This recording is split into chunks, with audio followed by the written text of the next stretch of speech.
urapi setiap pendengaran kami, sehingga apapun yang Tuhan sampaikan malam hari ini menjadi sebuah rema yang ajaib dalam kehidupan kami. Ini setiap kami siap mendengar firman Tuhan. Dan kami mau katakan dalam nama Tuhan Yesus, kita syukur dan berdoa, yang siap katakan sama-sama haleluya. Amin. Silakan duduk Bapak Ibu.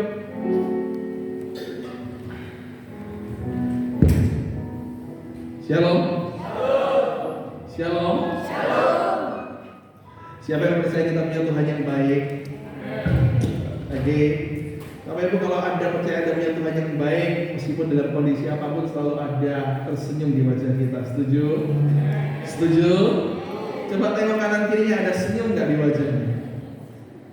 Nah, kalau nggak ada senyum boleh disenggol.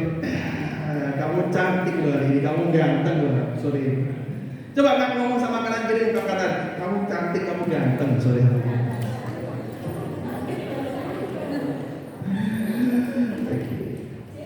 Sudah tersenyum semua? Boleh nggak saya minta mohon bantuannya untuk yang belakang bisa maju 2 baris saja. Setiap orang maju 2 baris, bisa nggak? Ya kalau paling depan 2 baris kan temenin saya di sini. Boleh nggak maju 2 baris supaya kita lebih enak, supaya kita bisa saling menyapa. Karena nanti saya khotbah kita akan berinteraksi satu sama lain ya.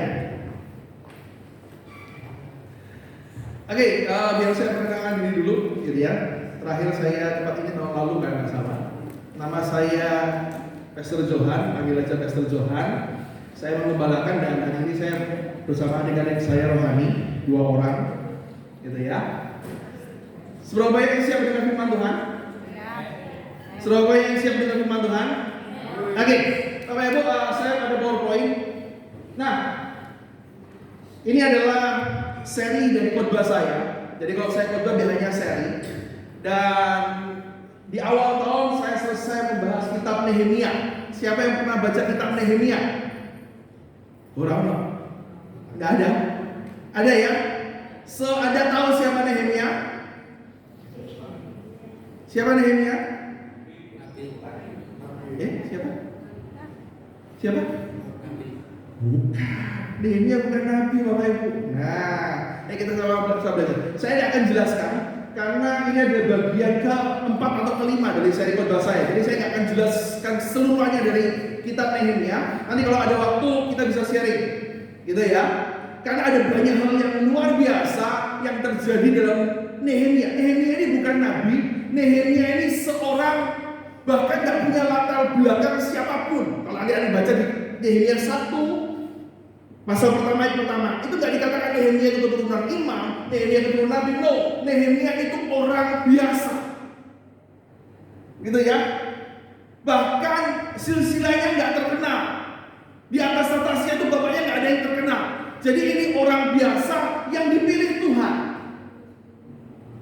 Di pasal 1 dia dipilih Tuhan. Pekerjaannya apa sebelumnya?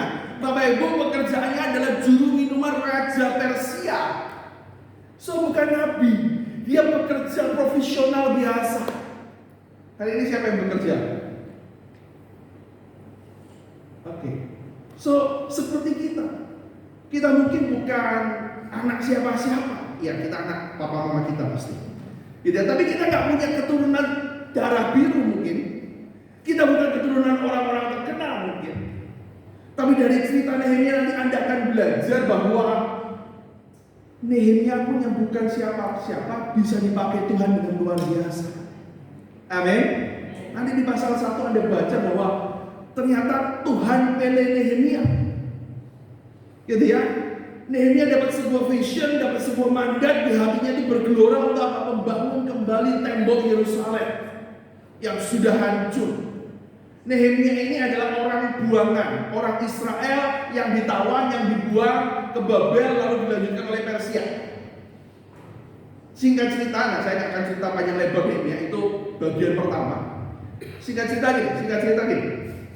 Nehemia itu dapat sebuah mandat dan akhirnya Tuhan perlengkapi dia. Dia dapat kasih karunia bukan hanya dari Tuhan, tapi dari Raja Persia, raja yang tidak kenal siapa itu Yahweh, siapa itu Allah Israel, gak kenal. tapi dia dapat kasih karunia luar biasa. Bahkan Nehemia diperbolehkan untuk pulang membangun negerinya. Bahkan bukan hanya itu, dia dapat ini, kamu butuh apa? Dikirim pengawal, dikirim bahan-bahan yang dia butuhkan. Dia bawa cukup banyak kayu untuk bangun yang namanya bait Tuhan. Perhatikan ya, bukan siapa-siapa tapi dapat mandat Tuhan. Nah, seri ini saya akan bilang ini, ketika semua tidak baik-baik saja, ternyata Bapak Ibu bukan jadi sebuah jaminan buat setiap kita. Kalau bahwa kita dapat mandat Tuhan, kita dapat vision dari Tuhan, maka semua yang kita jalani akan baik-baik saja dan lancar. Setuju? Nah, ini yang saya mau katakan, Bapak Ibu, bahwa hidup di dalam Kristus, hidup mengikut Kristus itu bukan jalan yang bebas hambatan, yang mulus. Tetapi ikut Kristus juga ada yang namanya rintangan, ada yang namanya halangan, bahkan bisa mengalami berbagai macam kesukaran. Setuju nggak statement ini? Setuju nggak? Masa setuju? Nggak enak loh. Ya, tapi itu kenyataannya. Dan nanti kalau Anda baca di Matius 5 ayat 11-12 berkata ini, berbahagia kamu jika karena aku, karena Kristus, kamu dicela, kamu dianiaya, dan kepadamu difitnahkan segala yang jahat, dan bersukacitalah dan bergembiralah karena usahamu, karena upahmu besar di surga. Sebab demikian juga telah dianiaya nabi-nabi sebelum kita. So Bapak Ibu, ini yang saya mau katakan, Bapak Ibu, ketika Nehemia mendapat mandat Tuhan, dia dapat kasih karunia Tuhan, itu tidak menjamin bahwa semua yang akan dia lakukan ke depan untuk membangun bait suci. Perhatikan, Nehemia dapat mandat untuk bangun bait suci kembali dari siapa? Keinginan dia? Bukan. Tuhan yang kasih mandat itu. Tuhan kasih vision kepada Nehemia. Perhatikan ya, keinginan untuk Nehemia bangun bait suci itu siapa? Karena siapa? Karena Tuhan. Nehemia itu sebenarnya tidak enak jadi pelayan raja, juru minuman enak, tapi dia kasih hidupnya. Dia keluar dari zona nyamannya, dia balik ke negeri buangannya, Yerusalem hari itu, untuk bangun yang namanya tembok Yerusalem. So artinya ini, nggak ada jadi sebuah jaminan ketika Anda dapat mandat dari Tuhan, ketika Tuhan yang perintahkan Anda, semuanya akan baik-baik saja. Setuju? Setuju? Nah ini yang akan kita belajar dari Nehemia. Nggak ada jaminan kalau itu Anda ikut Kristus Anda akan happy terus. Nggak ada jaminan kalau Anda ikut Tuhan Anda nggak mengalami penganiayaan. Nggak ada jaminan kalau Anda ikut Tuhan Anda nggak pernah mengalami yang namanya kehilangan dan kesukaran. Setuju? Kalau kita ngalamin itu semua itu wajar. Bisa ngomong sama sebelahmu, kalau kita ngalamin itu semua wajar. Benar? Karena apa? Ternyata Nehemia yang diperintahkan Tuhan juga mengalami hal-hal yang seperti itu. Buktinya apa? Kita akan baca. Saya akan bawa Anda untuk mengerti. Ternyata Nehemia juga ketika dia sudah memberikan hidupnya untuk Tuhan, merelakan pekerjaannya, bukan hal-hal enak yang dia alami. Justru karena kalau kita baca, Nehemia mengalami yang namanya apa? Ternyata rencana Tuhan gak mulus, gak lancar. Bahkan sebaliknya nyawanya diancam karena dia mengerjakan visinya Tuhan. Nehemia 4 ayat 1 sampai 13. Nehemia 4 ayat 1 sampai 13. Kita akan belajar dari kehidupan Nehemia.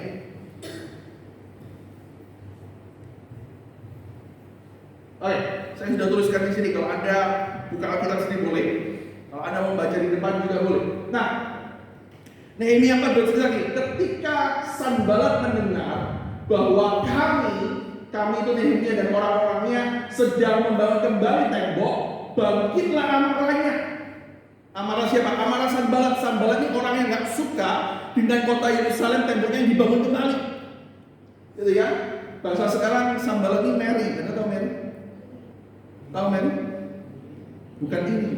Kalau Mary itu ini dan dengki. Nah, gitu ya. Oke? Nggak ada yang namanya Mary kan? Nggak ada ya? Kalau ada minta maaf saya. Bercanda ya, bercanda. Oke.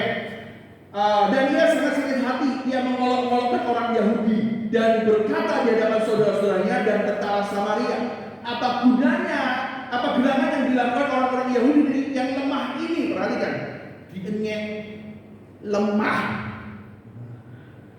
Apakah mereka memperkokoh sesuatu? Apakah mereka hendak membawa persembahan? Apakah mereka akan selesai dalam sehari? Apakah mereka akan menghidupkan kembali batu-batu dari timbunan puing yang sudah terbakar habis seperti ini? Lalu kata Tobia ayat 3, ini temannya Sanballat, satu geng. Tobia bilang ini, orang Amon itu yang ada di dekatnya, sekalipun mereka membangun kembali, perhatikan ini agak nyakitin katanya. Kalau seekor anjay, kan? Bahasa sekarang anjing itu anjay. Tapi kita suka pakai kata itu ya, padahal anjing gitu ya. Ini kasar loh Bapak Ibu. Benar ya? Disebut anjing kan kasar ya. Kalau seekor anjing hutan loncat dan menyentuhnya, lompat dan nyentuh, nggak pakai disuruh, nggak pakai didorong, maka apa yang terjadi? Roboh tembok batu mereka. Ini kan nyanyiannya keterlaluan, menghinanya keterlaluan. Dengan arti kata lain ini, kayak bangun Lego, disentuh dikit udah ping letoy, gitu kan? Okay? Ya Allah kami dengarkan ini sudah mulai Nehemia. Ketika Nehemia dengar gitu apa yang dia lakukan? Ya Allah kami, dia berkata, ya Allah kami dengarkanlah bagaimana kami dihina, balikkanlah cercaan mereka menimpa kepada kepala mereka sendiri dan serahkan mereka menjadi jarahan di tanah tempat tawanan. Jangan kau tutupi kesalahan mereka dan dosa mereka jangan kau hapus dari hadapanmu, karena mereka menyakiti hatimu dengan sikap mereka terhadap orang-orang yang sedang membangun. Ayat 6, tetapi kami harus membangun tembok sampai setengah tinggi dan sampai ujung-ujungnya ketemu, karena seluruh bangsa bekerja dengan segenap hati. Ketika Sanballat dan Tobia serta orang Aram dan orang Amon dan orang Asdod mendengar, perhatikan musuhnya Nehemia ini banyak, ternyata. Okay? Bukan hanya Sanballat dan Tobia, ternyata gengnya banyak. Bahwa pekerjaan perbaikan tembok Yerusalem maju dan bahwa lubang-lubang tembok mulai tertutup, maka sangat marahlah mereka, gitu ya. Dan ketika mereka marah, apa yang mereka perbuat? Mereka semua mengadakan persepakatan bersama untuk memerangi Yerusalem dan mengadakan kekacauan di sana. Ayat 9, tetapi kami berdoa kepada Allah kami dan mengadakan penjagaan terhadap mereka siang dan malam karena sikap mereka. Berkatalah orang Yehuda, kekuatan para pengangkat sudah merosot dan puing masih sangat banyak. Tak sanggup kami membangun kembali tembok ini. Tetapi lawan-lawan kami berpikir mereka tidak akan tahu dan tidak akan melihat apa-apa sampai kita ada di antara mereka, membunuh mereka dan menghentikan pekerjaan itu. Bapak Ibu perhatikan, ternyata Nehemia hari itu mengalami keadaan yang tidak baik-baik saja, gitu ya. Dan apa yang Nehemia alami? Ternyata ketika dia mendapat mandat untuk memperbaiki tembok suci Yerusalem, membangun kembali bait suci, nggak banyak orang yang setuju dengan Nehemia. Bahkan dari kalangan orang Yahudi sendiri hari itu yang ada di buangan, nggak semua setuju, nggak semua itu ikut membantu. Karena ada banyak orang yang nggak sedikit juga yang menentang dari kelompok mereka sendiri. Jadi Anda bisa mulai membayangkan ya betapa beratnya situasi yang Nehemia hadapi hari itu. Bisa mulai bayangin nggak? Kalau Anda punya visi dari Tuhan, dari Tuhan, pandangan harapan kita apa? Yang ada di otak kita apa? Yang di pikiran kita apa? Semua pasti Tuhan sediakan, lancar. Setuju nggak? Benar nggak? Tapi ternyata hari itu enggak. Bahkan dari kalangannya mereka sendiri aja menentang. Anggap aja separuh lebih. Itu bilang nggak mungkin juga bisa berhasil. Nggak mungkin. Pesimis dengan membangun tembok Yerusalem kembali. Bahkan bukan hanya itu, yang Nehemia hari itu hadapi bukan hanya pertentangan dari kalangannya sendiri, tapi juga bahan yang dia bawa sudah mulai menipis dan tidak mencukupi. Sudah dapat pertentangan, bahannya juga nggak mencukupi. Dan bukan hanya itu, bahkan orang-orang yang ikut sama dia membangun itu diteror dan dihina. Jadi yang direndahkan. Bahkan tadi saya ngomong ini, anjing loncat aja jatuh, hancur. So Bapak Ibu, bahkan juga nggak sampai di situ. Bahkan Nehemia sendiri mendapat ancaman mau dibunuh. Perhatikan, ini keadaan yang nggak gampang, sangat tidak mudah. Bertolak belakang dengan apa yang kita kira. Benar nggak Bapak Ibu? Kenapa saya harus baca ini? Supaya saya pengen buat Anda ngerti situasi yang Nehemia hadapi hari ini. So Bapak Ibu, kalau hari ini Anda juga merasa kondisimu sedang tidak baik-baik saja, seperti Nehemia, katanya Tuhan yang suruh, tapi kok kondisinya kok makin gak karu-karuan. Kalau katanya firman Tuhan, aku diberkati, tahun ini tahun pemulihan, lu kok sekarang gak tambah pulih-pulih Tuhan. Ada gak yang mengalami seperti itu? Ada gak? Siapa yang mengalami? Boleh angkat tangan jujur gak? Siapa yang mengalami bahwa kondisimu sedang tidak baik-baik saja? Oh, cuma satu orang. Yang lainnya semua baik, luar biasa. Coba tempat sini, enak jadi gembalanya, semuanya baik. Ada kalanya saya juga mengalami tidak baik-baik saja, Bapak. Setuju ya? Dan kalau hari ini Anda berkata, kayaknya aku juga mengalami yang mirip ini yang alami, aku sudah tidak baik-baik saja. So Bapak Ibu, artinya firman Tuhan hari ini untuk Anda. Itu artinya ini, Tuhan sedang mau berbicara secara pribadi untuk dirimu. Amin. Amin. Coba ngomong sama diri kita sendiri. Coba tanya terlebih dahulu. Firman ini untuk aku. Firman ini untuk aku. Karena gini Bapak Ibu, seringkali saya jumpai dengan firman, tapi dalam hati ini untuk bujuku, ini untuk istri, ini untuk koncoku, bahkan ini untuk mertuaku. Gitu ya. Ya, tapi hari ini firman ini untuk Anda. Setuju? Setuju? So, apa yang akan saya katakan hari ini? Apa yang kita akan belajar? Kita akan belajar dari Nehemia bagaimana dan apa yang dia lakukan ketika semua keadaan sedang tidak baik-baik saja untuk dirinya hari ini. So, hari ini kalau Anda menghadapi hal yang sama dan Anda berkata, kondisiku tak lagi baik-baik saja, orang lain mungkin tak ngerti.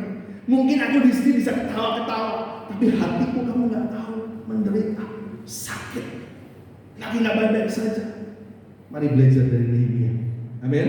Ada 3 poin yang kita bisa belajar dari kehidupan Nehemia. Hal yang pertama ini, apa yang bisa kita lakukan ketika kondisi kita sedang tidak baik-baik saja? Apa yang Nehemia lakukan ketika kondisinya sedang tidak baik-baik saja? Nah, yang pertama gini, Bapak Ibu, hari-hari ini saya banyak ketemu dengan anak Tuhan, banyak ketemu dengan orang-orang yang sebenarnya sedang mempertanyakan kehidupannya kepada Tuhan. Mereka sering berkata, saya ketemu dengan orang-orang yang berkata gini, Tuhan kenapa aku ya? Pernah tanya gitu sama Tuhan? Kenapa aku yang mengalami seperti ini ya? Kenapa aku ya Tuhan? Kenapa kok doaku belum dijawab? Kan aku sudah banyak berbuat baik, aku setia ibadah. Kenapa hidupku suka? Dan bahasa kerennya why me? Ada yang pernah tanya gini nggak sama Tuhan? Ada nggak? Why me? Kenapa aku? Ada yang mau tahu jawabannya? Siapa yang sering tanya why me? Kok aku ya Tuhan? Kok semuanya terjadi sama aku? Kan aku udah setia, kan aku sudah bilang, aku sudah ini, sudah itu. Why me God? Kenapa aku? Ada yang pernah tanya nggak kira-kira? Ada nggak? Mau tahu jawabannya nggak? Hari ini saya kasih jawaban sama Anda. Kalau Anda sering ketawa, sering ngomong why me, kenapa aku?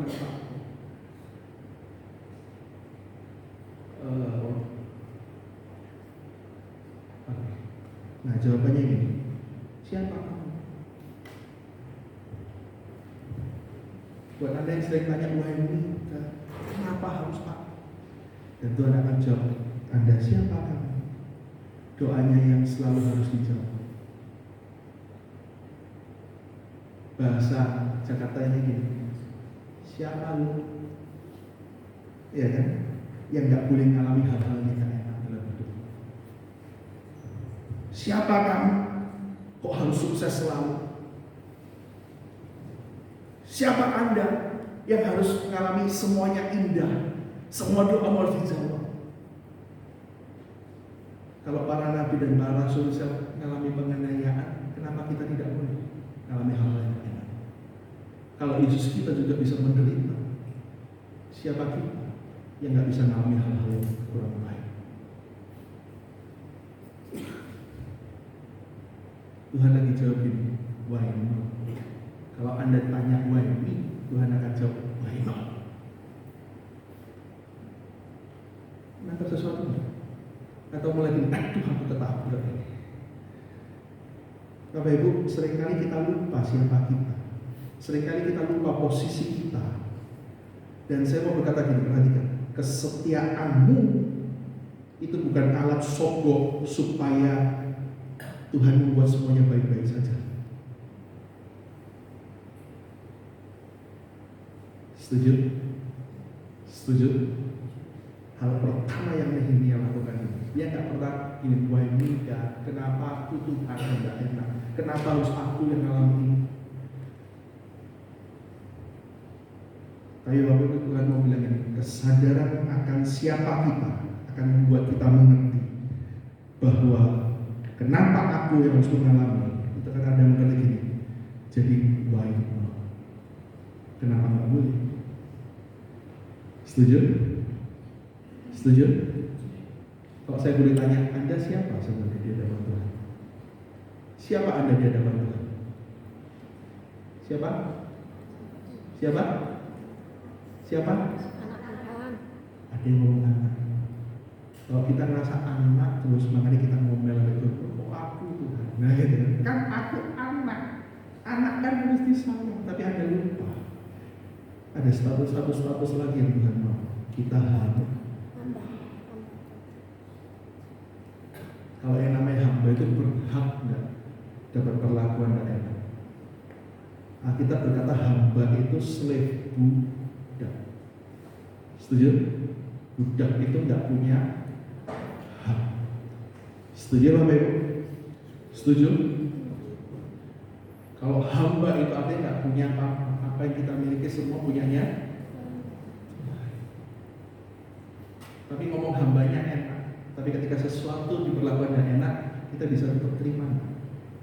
Kalau kita sadar kita ini hamba, kita akan berkata, wah ini kenapa enggak? Tuhan yang raja aja mengalami hal-hal yang tidak enak. Sukar diterima, tapi itu kesalahan. Saya kasih contoh ya, supaya ada mulai paham sesuatu, supaya nggak terlalu tegang.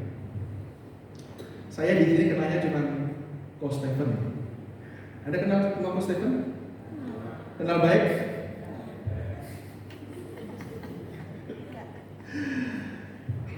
Coach Stephen, bawa uang nggak hari ini, sore ini? Bawa. Boleh nggak kalau saya minta uangnya 200.000 aja? Boleh nggak? Boleh. Kalau boleh dikasih dong. Jangan. Kalau 500.000 boleh nggak? 500 boleh? Boleh. Luar biasa ya. Siapa yang butuh duit? Loh, kalau boleh dikasih dong. Boleh ya dong. Kita sering ngomong boleh tapi nggak dikasih ya. Boleh nggak? Boleh. Loh, kok 200, 500?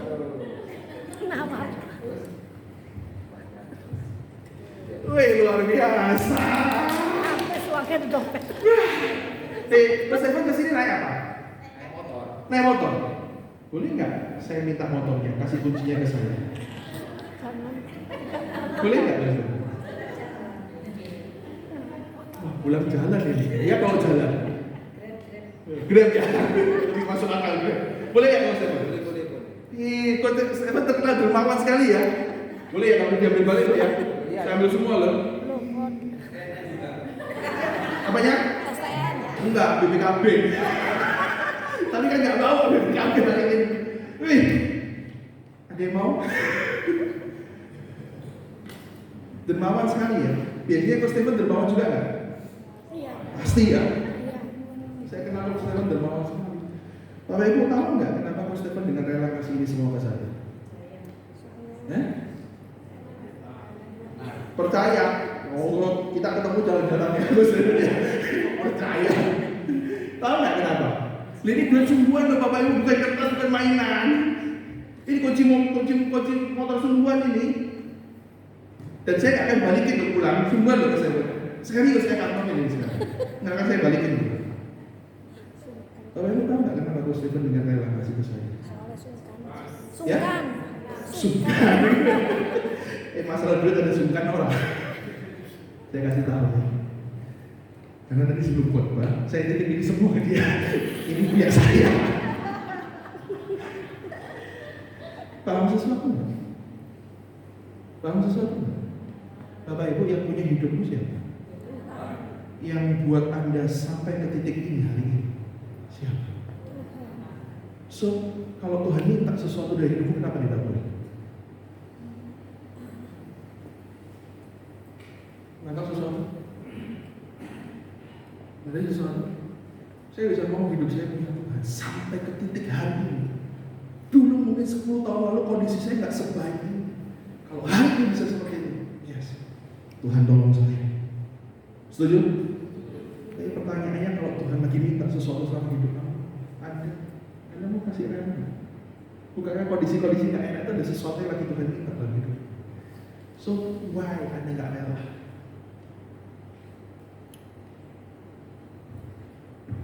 Mulai paham sesuatu, mulai mengerti sesuatu Bapak Ibu. Coba ingat kembali keadaan Anda beberapa tahun yang lalu sebelum Tuhan tolong ekonomi. Apakah ekonomi Anda seperti ini? Coba ingat lagi. Siapa yang akan Anda sampai seperti ini? Kalau bukan karena Tuhan. Setuju? Setuju tak Bapak Ibu? Dan seharusnya kalau Tuhan mau ambil sebagian, rela nggak kita? Seharusnya kalau kita hamba, kita tahu posisi kita. Aku ada hari ini semua karena Tuhan. Kalau Tuhan mau ambil sebagian, seharusnya kita silakan. Kayak tadi Coach Stephen, ya, dia nggak tahu 1 second aja,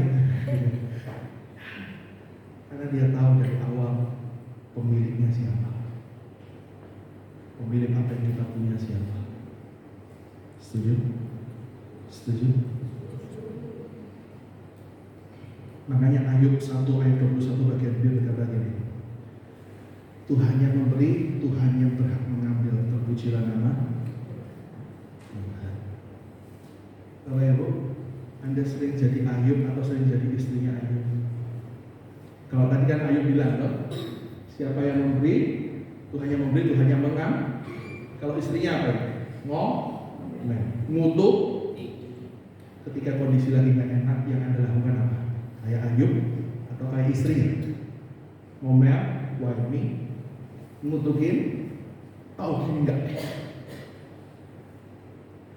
Bapak Ibu, mari yang pertama nih, seperti ini, belajar sadar, aku ini hamba, aku ini pengelola.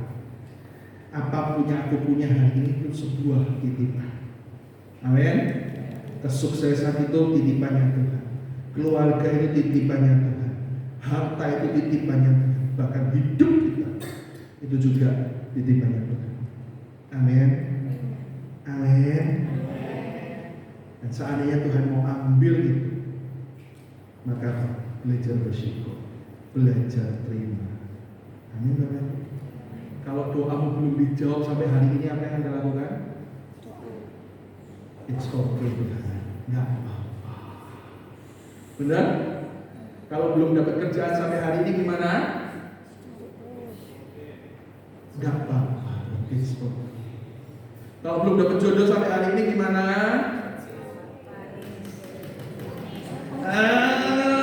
Gimana ya? Nggak apa-apa. Setuju? Setuju? Kalian setuju ya? Tapi minimal, iya saya tahu tidak ada segala sesuatu yang mudah. Saya ngalami dan itu bukan hal yang mudah. Setuju ya? Tapi minimal hari ini coba mengerti. Why not? Kenapa enggak? Memang aku gak boleh mengalami hal yang gak enak. Kenapa?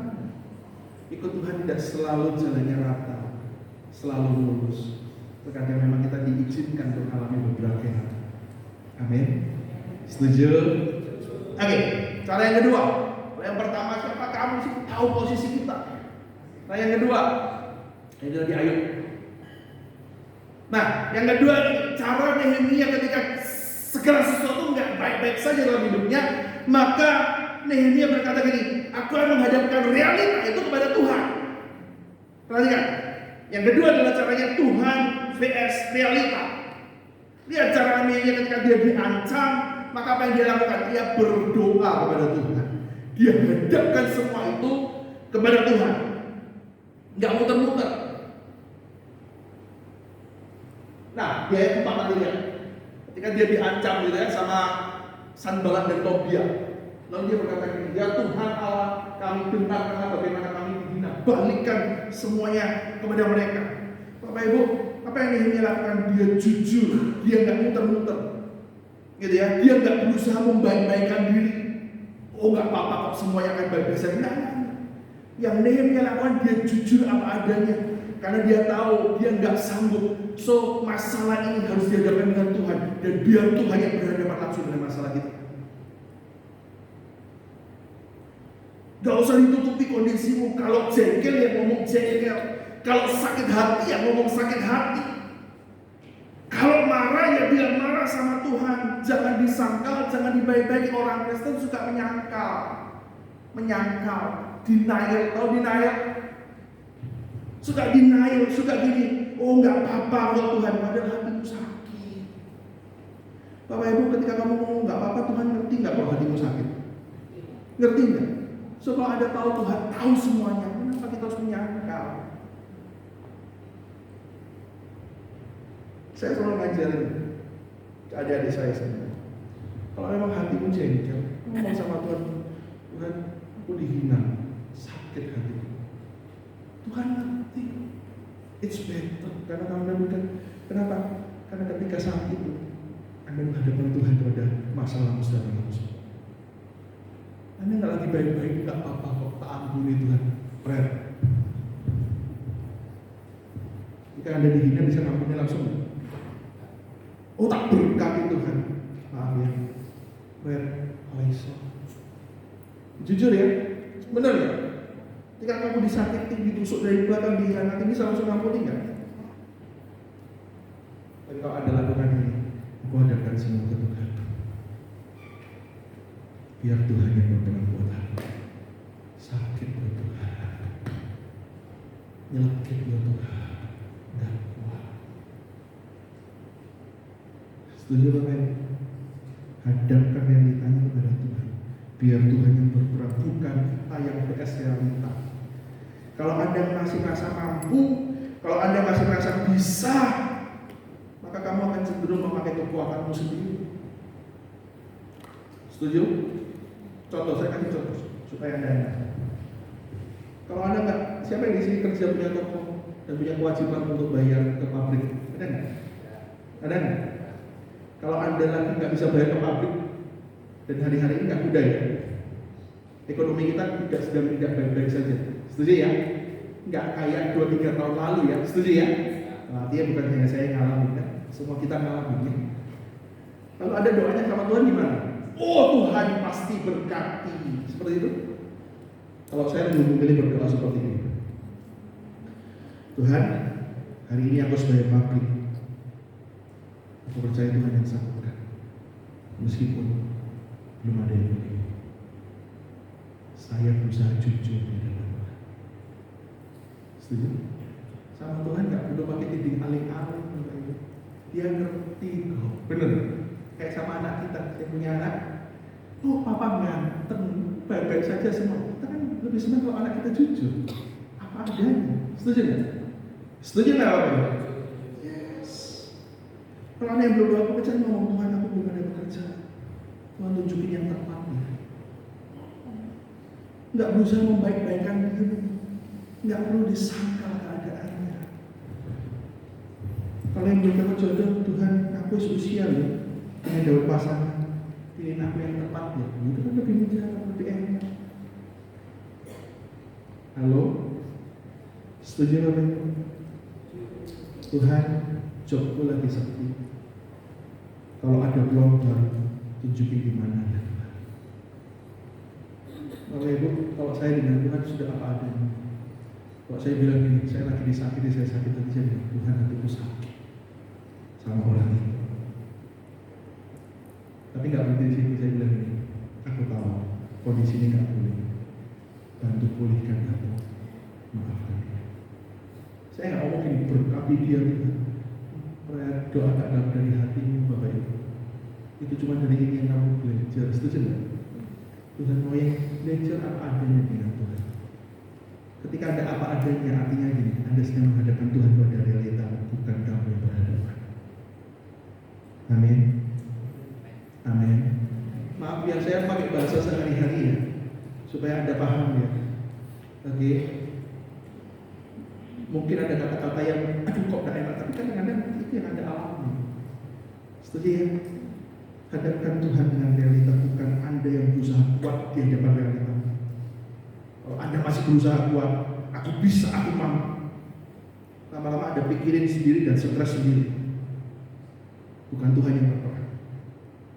Amin. Kalau Anda mau Tuhan yang berperan, belajar jujur di hadapan Tuhan. Belajar hadapkan masalahmu apa adanya di hadapan Tuhan. Amin. Keluaran 14 ayat 14. Keluaran 14 ayat 14. Ya, Nehemia itu apa adanya, dia menghadapkan semua apapun yang diomong oleh Sanballat Tobia, dia hadapin ke Tuhan semua. Ya. Tidak apa-apa, PowerPoint saya aja, kalau saya ada kok.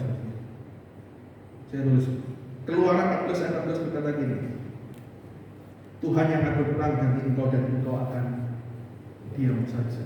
Oke. Nanti catat aja di rumah. Keluaran 14 ayat 14.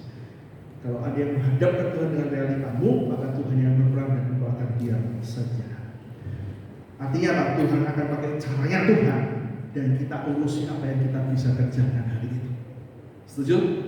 Setuju? Amin Bapak Ibu. Bagian kita apa? Nurut firman. Bagianmu apa? Belajar dari Nehemia.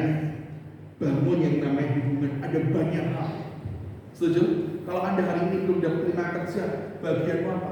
Bagian diterima kerja urusan Tuhan. Bagian Anda apa? Tambah wawasan. Bagian apa? Tingkatin kualitas diri. Setuju? Setuju Bapak Ibu? Itu bagiannya kita. Bagiannya Tuhan biar dia yang berperan. Amin Bapak Ibu. Kalau Anda belajar apa adanya, maka Tuhan akan mudah membentuk Anda sesuatu yang baru dalam hidup. Amin. Kalau Anda belajar berkelit, Anda akan jadi orang yang suka untuk Tuhan bantu dalam hidup Anda. Amin. So belajar apa adanya. Kalau nggak kuat, kamu nggak kuat. Nggak usah dikuat-kuatkan. Yang terakhir, apa yang Nehemia lakukan? Yang terakhir itu iman. Nah, ini pertanyaan. Mohon saya dijawab, dijawab. Menurut Anda iman itu seperti apa?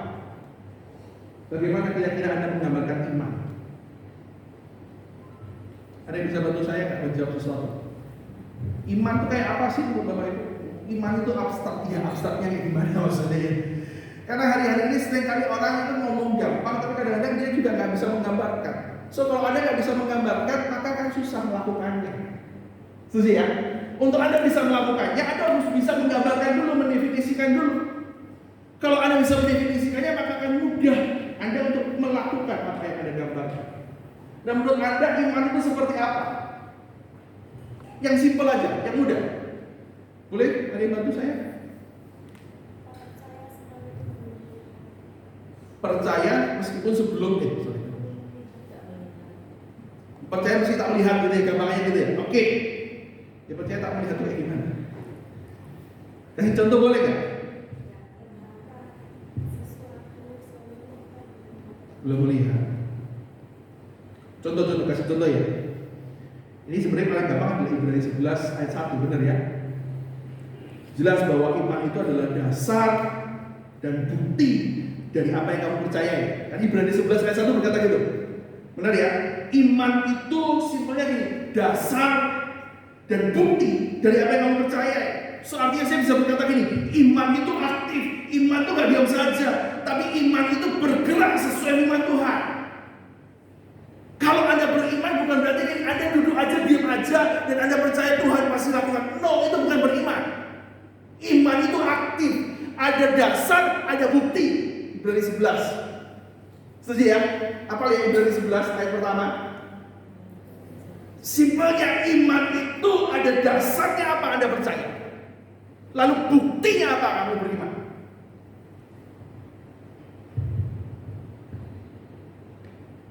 Saya bisa kasih gambaran gini. Nanti saya kasih contoh. So iman itu menurut saya gini. Iman itu bersedia plus setia Bapak-Ibu. Iman itu bukan hanya diam, tapi dia bergerak sesuai firman Tuhan, sesuai arahan Roh Kudus, sesuai firman apa yang Anda dapatkan. Dalam apa? Dalam perkataanmu, dalam tindakanmu, dan itu terlihat. Orang lain bisa lihat imanmu. Itu iman. Maksudnya gimana? Contoh. Saya simpulkan dari dua kata ini. Iman itu siap sedia dan setia. Bapak Ibu, kalau Anda beriman hujan turun, lalu apa yang terjadi dalam hidup kalau Anda beriman? Maka perkataanmu juga akan ngomong, pasti hujan. Pasti hujan. Nggak hanya berhenti di perkataan, tindakanmu juga. Tindakannya apa? Kalau Anda percaya pasti akan hujan. Yes, bawa payung dong. Paham sesuatu? Itu iman. Kalau Anda percaya hujan turun lalu Anda bawa payung, Anda nggak siap sedia, itu bukan iman. Itu percaya tanpa dasar namanya. Setuju? Paham sesuatu nggak? Anda tetap akan percaya bahwa hujan meskipun realitanya masih terang. Dan Anda akan bawa payung. Itu iman. Buktinya Anda beriman, Anda bawa payung. Amin. Nangkep sesuatu nggak? Saya kasih contoh. Enak itu ngomong pakai bagus. Nah, burung nggak? Ini burung nggak? Ini saya foto sendiri soalnya. Ketika saya di mobil, ini saya foto sekitar 1,5 bulan lalu. Kelihatan nggak? Bukan lampunya, ini ada sepeda motor bawa sesuatu, ini ada orang pakai putih-putih, dan ini waktunya hujan.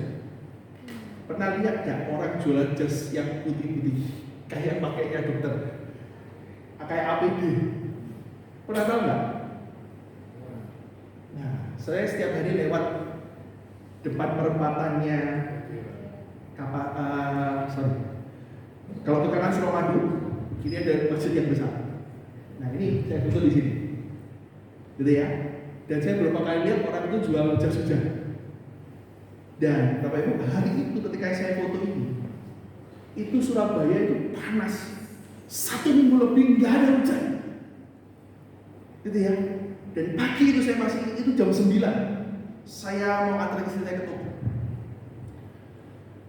Dan tiba-tiba di stopan itu hujan. Dan yang saya kaget, loh orang ini kok sudah ada di situ? Tahu dari mana dia akan hujan?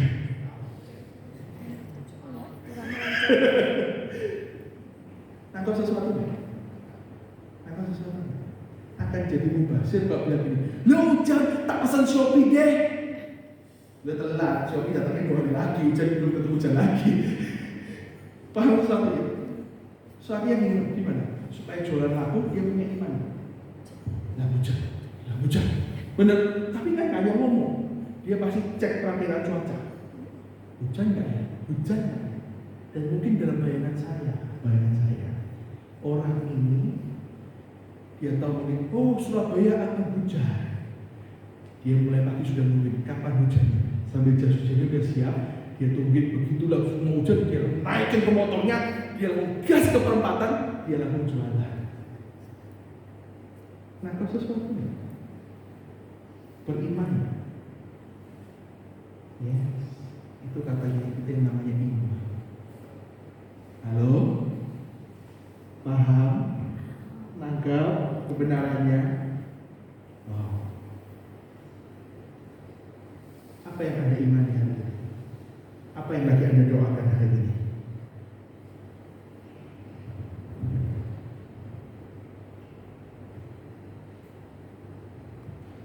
Siapa yang percaya Tuhan pasti tolong dalam hidup? Siapa yang hari ini percaya Tuhan pasti pulihkan ekonomi? Siapa yang percaya Tuhan cukupkan apa yang kau butuhkan? Terus kalau Anda beriman soal itu, buktinya apa? Coba tanya dalam hati, dalam diri Anda. Apa Anda cuma bilang percaya dan Anda duduk aja? Itu bukan beriman. Kalau Anda beriman, ada sesuatu yang Anda persiapkan di situ. Kalau Anda beriman, pasti Anda tambah sesuatu. Anda perbaiki diri, Anda tambah skill, itu namanya siap setia. Tapi gak hanya siap setia, tapi Anda setia, tetap apa? Tetap berdoa. Ibadah tambah rajin itu. Benar? Tetap memberi. Setuju gak? Meski belum terjadi. Amin. Amin. Nangkap sesuatu. Iman itu aktif. Iman itu bersiap sedia dan tetap setia meskipun itu belum terjadi. Amin, Bapak. So, hari ini coba tanya sama kita. Hari ini kita belajar banyak hal dari Nehemia. Kalau Anda tahu hari ini kondisimu tidak baik-baik saja, maka yang pertama ini, sadari posisi kita. Aku wah ini, kenapa nggak boleh semua yang terjadi? Kalau Anda ngerti Anda hamba, hidupmu akan lebih baik. Dan Anda akan ngerti bahwa Tuhan tetap menyertai. Cuma sekarang belum waktunya. Amin. Setuju? Yang kedua apa? Biarkan Tuhan yang berperkara dengan realitamu masalah. Jangan sok kuat. Coba ngomong sama sebelahnya. Jangan sok kuat. Tambah satu lagi, sombong. Belajar apa adanya di hadapan Tuhan. Kalau Anda lagi nggak kuat, Anda lagi terpuruk dengan Tuhan, nggak kuat sudah. Itu luar biasa, Bapak. Setuju? Ada perkataan gini, kalau Anda nggak angkat tangan, Tuhan nggak turun tangan. Kalau kita sok kuat, masih mampu toh nak? Nggak apa-apa, coba lagi. Gitu. Tuhan akan bantu Anda ketika Anda berkata Tuhan nggak kuat. Aku jujur apa adanya. Aku nggak mampu. Biar Tuhan yang mampukan. Amin. Aku lagi sakit hati. Ini Tuhan. Tuhan yang pulihkan hatiku. Itu akan lebih keren daripada Anda sok kuat. Setuju? Dan yang terakhir apa? Miliki iman. Tetap percaya. Tetap setia. Meskipun belum terjadi. Tetap aktif. Tunjukkan buktinya bahwa Anda beriman. Amin. Setuju? Setuju? Belajar sesuatu bagi kan sore hari ini. Amin. Sebulan nanti doanya jangan bilang gini, kenapa aku Tuhan ya? Kenapa? Kalau ada udah penting ini Tuhan pasti jawab Anda gini, kenapa nggak boleh? Amin. Saya belajar terbuka, hadapkan realitamu dengan Tuhan. Boleh saya minta komentar?